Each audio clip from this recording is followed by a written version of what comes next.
Hello বন্ধুরা, আমি আবার একটা ভিডিও নিয়ে চলে এসেছি।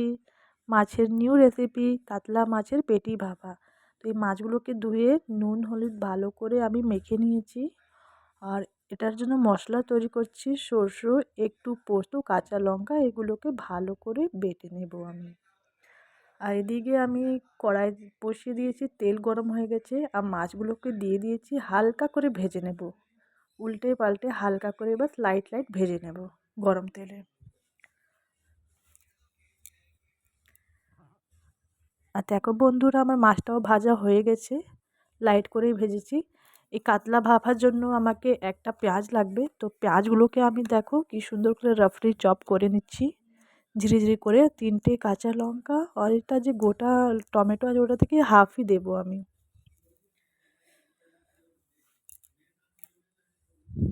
তো এগুলোকে খুব সুন্দর করে মিহি মিহি করে আমি রাফলি চপ করে নিয়েছি।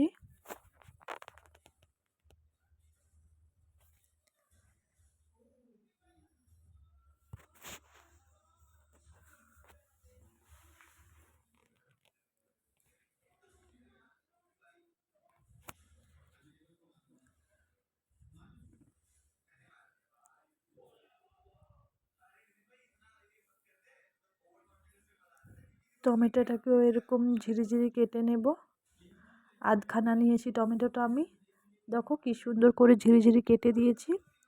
আর এখানে আমি শিল মধ্যে মশলাটাকে বেটে নিচ্ছি।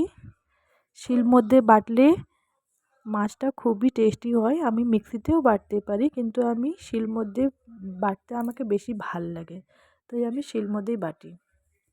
আর দেখো এইদিকে আমি কড়াই বসিয়ে দিয়েছিলাম, তেলটাও গরম হয়ে গেছে। এটাতে কালো জিরে দিয়ে দিলাম, আর এটা ব্রাউন হয়ে গেছে। তারপরে আমি পেঁয়াজ দিয়ে দিলাম। পেঁয়াজটাও একটু ভাজা ভাজা হয়ে গেলে এটার ওপরে আমি কিছুটা টমেটো যে ঝিরিঝিরি কেটে রেখেছিলাম ওইগুলোকে দিয়ে দেব। তো একটু এটা ভাজা হয়ে যাক, তারপরে আমি এটাতে টমেটো দেব। আর এই যে মশলা বেটেছিলাম, দেখো নুন হলুদ আর কাশ্মীরি লঙ্কা গুঁড়োটাও দিয়ে দিয়েছি ওটার ওপরেই। আর এদিকে মাছগুলো ভাজা রেখেছি।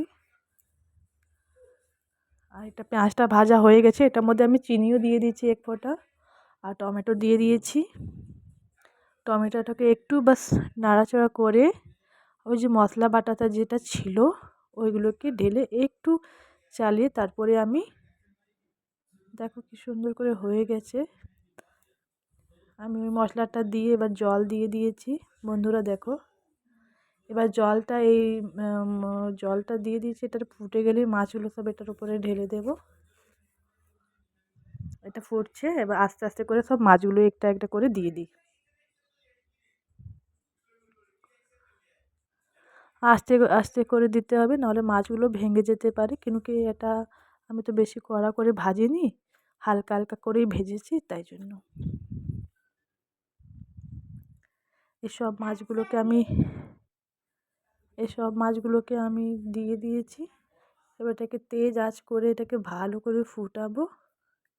এটা ফুটতে ফুটতে ওর উপরে কাঁচা সরষের তেল দিয়ে দিলাম, এটা দিলে আরও টেস্টটা বেড়ে যায়। তেজ আঁচে একটু ভালো করে ফুটিয়ে গেছে। তারপরে এটা উপরে ধনেপাতা কুচিটা যেটা ছিল ওটা আমি দিয়ে দিয়েছি। তারপর দেখো কি সুন্দর কালারটা হচ্ছে। ধনেপাতা দিয়ে একটু 5 মিনিট আরও এটাকে ফুটাবো, একটু মাখা মাখা এই কালিয়াটা থাকে, পেটি ভাপা সরি।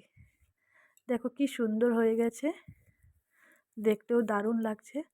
বন্ধুরা, আমার ভিডিও যদি তোমাদেরকে ভালো লেগেছে প্লিজ লাইক শেয়ার আর সাবস্ক্রাইব করে দিও। Thank you for watching my video. টাটা। আবার নতুন একটা রেসিপি নিয়ে চলে আসবো তোমাদের কাছে।